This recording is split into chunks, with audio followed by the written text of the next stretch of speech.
dengan Mesyuarat Majlis Tindakan Ekonomi. Kita semua sedar bahawa ekonomi negara kita tidak berjalan sepantas seperti yang dikehendaki. Sebab itu kita telah ada Mesyuarat Majlis Ekonomi ini kali ini 3 kali. Dan kita hari ini tumpu kepada 2 perkara saja. Iaitu yang pertama berkenaan dengan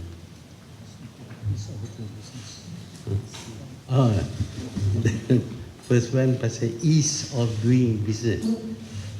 Kita lihat bahawa peniaga, pengusaha, pelabur mendapati sukar untuk mendapat kebenaran supaya mereka dapat melabur dan contribute kepada growth of economy. Kita dapati terdapat sehingga 60 proses mesti dilalui untuk construction for example. Jadi kita telah buat penilaian. Kita juga telah ada one stop center, but even one stop center pun tak dapat percepatkan proses.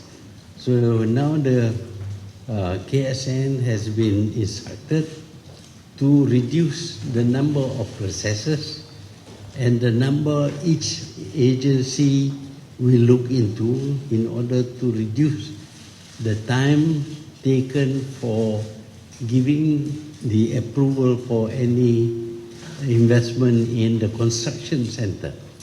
Of course, the other sectors also affected, but we want to reduce the processes so that we can expedite approval and therefore contribute towards economic growth. Yang keduanya ialah berkenaan dengan kemiskinan penanam padi. Penanam padi has been poor for as long as we can remember. They always require subsidy. Kalau tak ada subsidi, mereka tak boleh jadi paddy farmer. Kita telah identify beberapa perkara yang menyebabkan mereka menjadi miskin. Yang pertamanya ialah mereka mempunyai holding yang terlalu kecil untuk memberi pulangan yang baik. Yang keduanya, mereka tidak efisien. Di atas tanah yang 1 ekar boleh keluar 8 tan, mereka keluar cuma 4 tan. Obviously, their income from their land is half the income of other people's land. This we have to attend to, improve the methods of planting and also the way they apply fertilizer and the like. Kerajaan terpaksa bagi banyak subsidi, 1 tahun lebih daripada 1.8 bilion. 1.8 bilion kita subsidize 200,000 paddy farmers. Ini terlalu costly. Jadi kita nak supaya mereka dapat keluar lebih banyak per acre, dan di masa yang sama kita kalau if we want to overcome paddy farmers punya poverty, kita tidak boleh paksa mereka hanya menanam padi.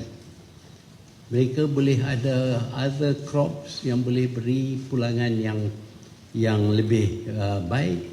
Umpamanya cash crops yang mana boleh harvest 3 kali, 4 kali setahun dan memberi pulangan yang lebih baik daripada penanaman padi. Padi di Kedah kita boleh tanam 2 kali, di tempat lain cuma sekali saja. Jadi pendapatan mereka memang berkurangan. Sebab itu kita perlu lihat perkara ini as a whole, as a reason for poverty among farmers and how to overcome poverty. At the same time, kita mesti jaga keselamatan bekalan makanan, food security. That has got to be attended to also. So the constraint is food security against farmers becoming poor. So we have to tackle those problems, and we have identified areas that we can do, which will help to increase farmers' earning, at the same time not be a cost to the consumers. Consumer price cannot be increased in order to enrich the farmers. So these are the things we discuss. Kalau ada soalan, boleh tanya. Saya tanya pasal Latifah.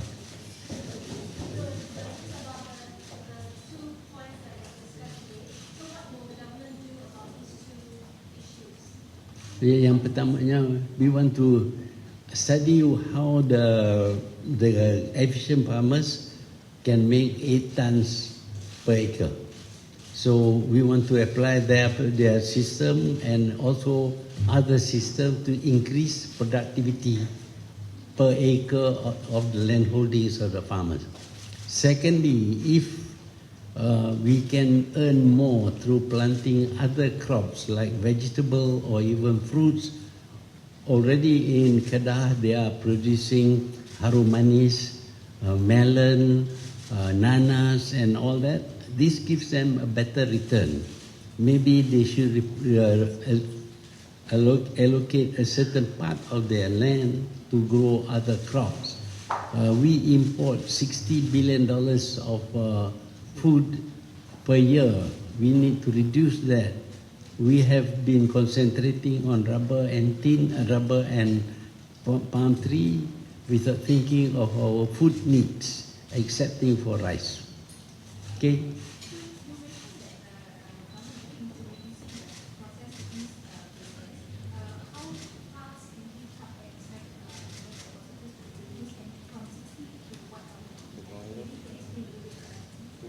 We should at least reduce the import to about 30, half of what we are importing today, which means, of course, we must devote more land to the production of this food that we are importing from other countries. That is one thing. And of course, the way we farm, all these things has got to be modernized in order to be more productive. Ease of doing business. Yeah.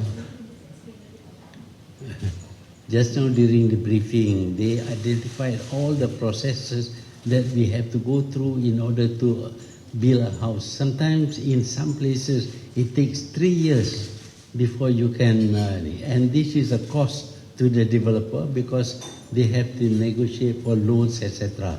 So all these things will be studied. And KSN has been tasked with reducing the approvals needed and the processes of giving approval in each case. For example, we want to have a workflow chart for the whole process and then identify the agencies that have to deal with this workflow chart. They will have to do a certain number of things that will be listed, and if it is necessary, if they approve, they just put a tick. And they shouldn't care whether the other agencies approve or not. They just approve their area.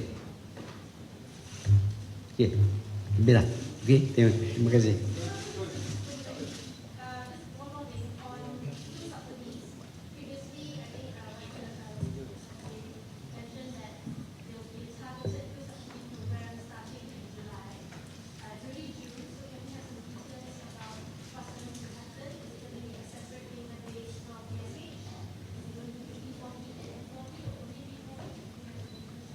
We have only come to the stage of getting the data. No real decision has been made.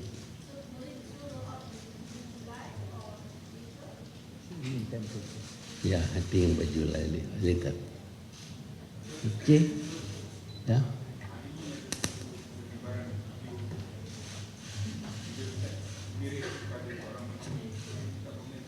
Apa ya?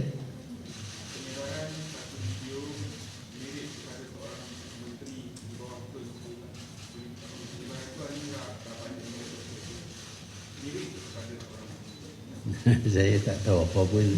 Saya baru dengar. Saya kena baca lah dulu. Kalau you boleh bagi briefing, bagus kan? Okay, thank you.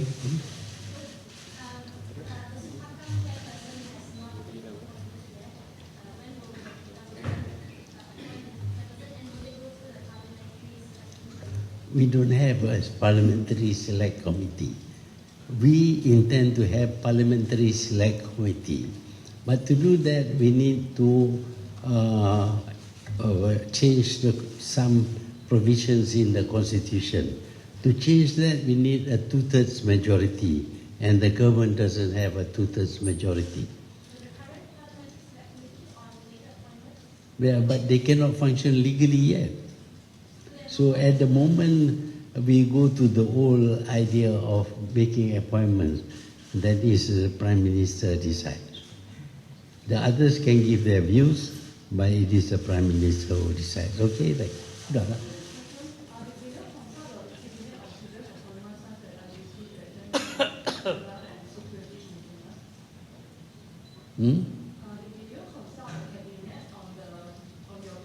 I'm not required to consult the cabinet. I can ask for opinions of various people, and then I decide based on the merits of the case.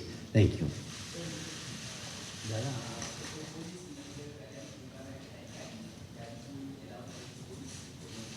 Kita fikir lah.